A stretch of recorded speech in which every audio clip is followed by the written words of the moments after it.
Torches flicker low in the stone chamber, shadows crawling up the walls as if even the walls themselves don't want to stare too long at the swaddled infant on the royal bed. You lean closer, eyes narrowing, because you're not just any bystander. You're here, present tense, breathing the same musty air as the midwives who exchange worried glances. The child is crying, yes, but her body twists in a way that makes the sound seem more like a warning bell than a coo of new life. A hunched spine, a shoulder that refuses to settle, features that already seem sculpted by cruel hands, like what you're seeing. Hit like, subscribe, and share your thoughts in the comments. I'm always reading them. The court whispers immediately, and not in hushed reverence. They mutter words that hang like smoke, curse, judgment, punishment. But, of course, you know the real culprit isn't the gods. It's the dynastic calendar of intermarriages so tangled, you'd need a spreadsheet to keep track. Cousin marries cousin, uncle marries niece, and the royal bloodline, so proud of its purity, winds itself into knots.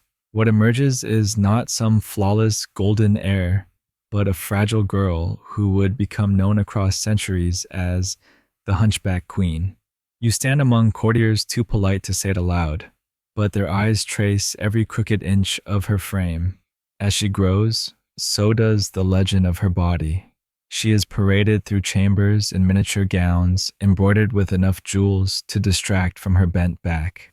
But jewels can't hide what everyone sees. The irony?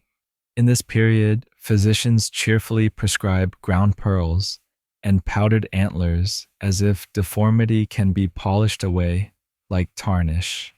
You watch one doctor wave incense under her nose. Apparently, that's supposed to straighten a spine. Spoiler, it doesn't. Historians still argue whether her curvature was congenital scoliosis or a spinal collapse from rickets, but either way, medieval medicine never stood a chance. By the time she's a teenager, she has already mastered the art of pretending not to hear. The laughter of stable boys carries through stone corridors. The smirks of visiting ambassadors sink into her skin like pins. And yet, in this uncomfortable silence, she develops a wit sharper than any blade. You notice how she responds to one ambassador who calls her delicate. With the sweetest voice, she replies, "Yes, delicate enough to rule over men twice your size." That's joke number one. Consider it her stand-up debut. Her tutors teach her languages, scripture, and diplomacy. But her true classroom is the mirror, that cruel rectangle of polished silver. You see her straighten herself before it, shoulders trembling, as if her willpower alone might overcome the bones that betray her. And in those stolen moments, you glimpse the paradox of royalty, adored in titles, pitied in flesh. Outside the palace walls, ordinary people spin her deformity into myth. Some say she is proof of divine wrath. Others whisper she possesses secret powers. One village even insists her hump is a hidden pouch of treasure. Imagine the disappointment when she walks past and no coins jingle. Talk about false advertising. That's joke number two. But inside the dynasty, her existence is a chess piece in an endless game. Royal families, obsessed with alliances, parade her name across Europe like a prize cow at auction. The offers that come back are complicated. Kings want her dowry, but not her body. Princes crave her titles, but flinch at her silhouette. You can feel the sting as letters arrive, thin parchment carrying fat insults. Her mother weeps in private. Her father rages. Yet the queen herself learns to smile with the practiced grace of someone who knows pity can be leveraged like currency. One mainstream historical fact here. Many European dynasties, especially the Habsburgs, were notorious for generations of intermarriage, producing not only the famous Habsburg jaw, but also other deformities and fragile health in their heirs. This queen becomes the living reminder that political strategy through incest has consequences far beyond the map of alliances. But it's not all gloom and tragedy.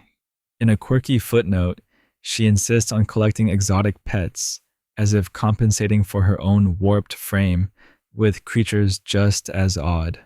Monkeys from Africa, parrots that scream insults in 3 languages, even a tiny crocodile said to live in the palace moat. Remember that crocodile dung sunscreen? Yeah, at least the crocodile is getting better job security this time. That's joke number 3. Through it all, you watch her resilience build. Her body bends, but her will does not. When courtiers sneer, she sharpens her tongue. When suitors decline, she learns to wield rejection as armor. Her hunch becomes not just a mark of difference, but the foundation of a personality both brittle and brilliant. And as the years roll forward, you realize you're no longer looking at a fragile girl. What stands before you is a queen in waiting, one whose very deformity will shape the throne she is destined to occupy. You're still in the hall, though the air feels heavier now. The girl with the crooked back has grown into a queen, crowned with more than jewels, pity, skepticism, and a relentless determination not to be erased.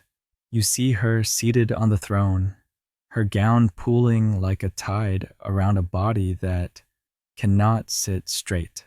But watch carefully. Her eyes, sharp as daggers, miss nothing. When courtiers bow, some with smirks they think are hidden, she catalogs every one. Later, she'll know exactly who to sideline, who to promote, and who deserves a posting so far from court that even pigeons forget the way. Her reign is marked by contradiction.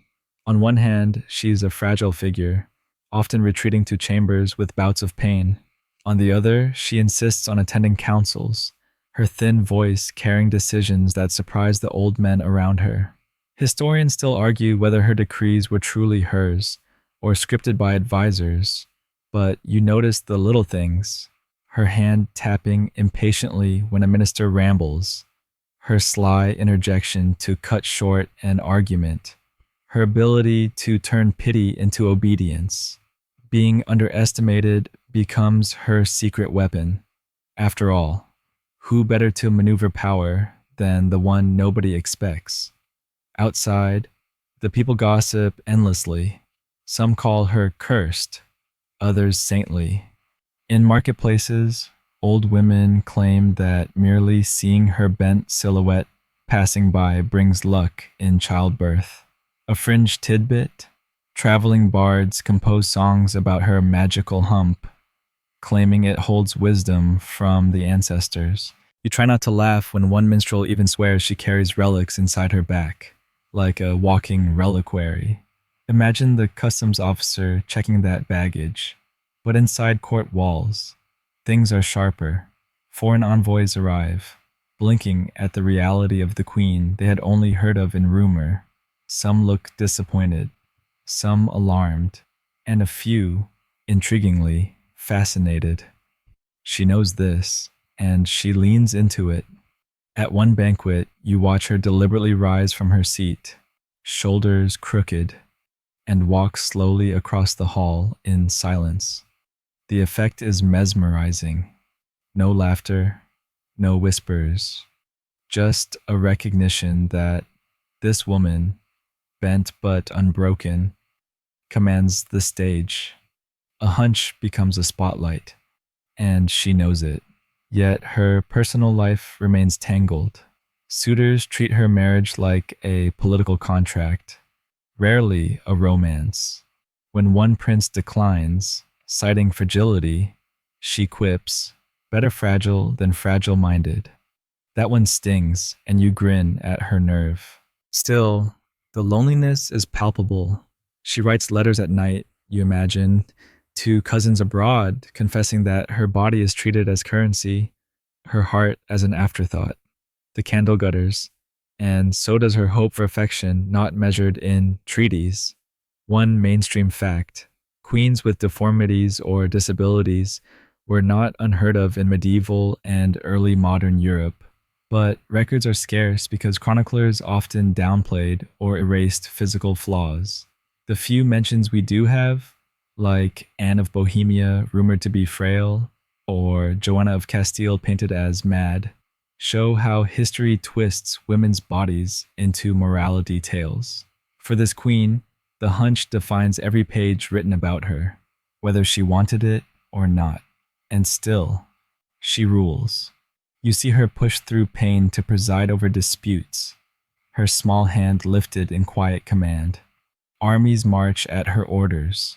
Treaties bear her seal.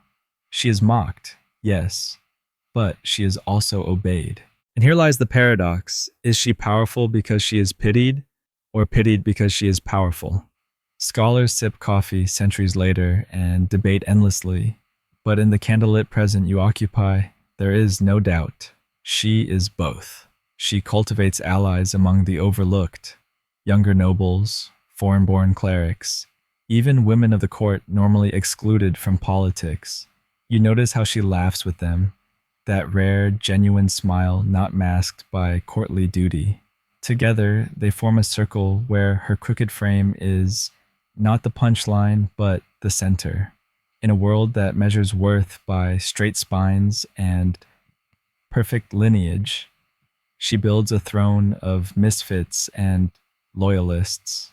Still, her health wanes. You see her pause more often, grip the arm of her chair, wince when she stands.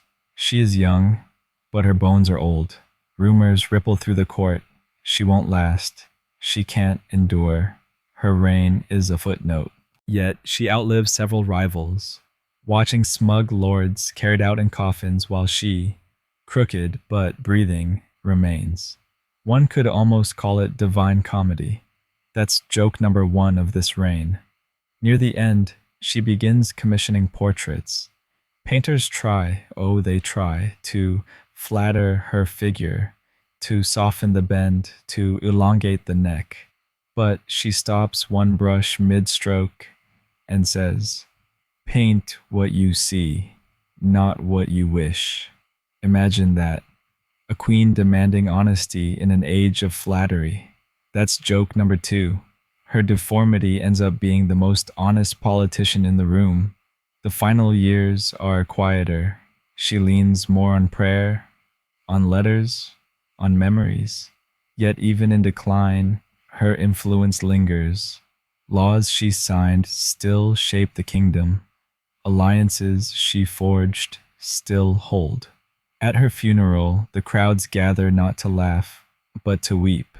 Her crooked body lies straightened in death, but history remembers the curve. And as you fade from that hall, the last thing you feel is calm. She was mocked. She was underestimated. She was used as a cautionary tale. And yet, she ruled. She endured. She became a mirror for an empire's obsessions. You whisper to yourself, because no one else will. Perhaps the Hunchback Queen was never monstrous at all. Thank you for listening, for walking these candlelit corridors with me. I'll stop here, letting her story rest. This is where I fade out. We're always saying goodbye.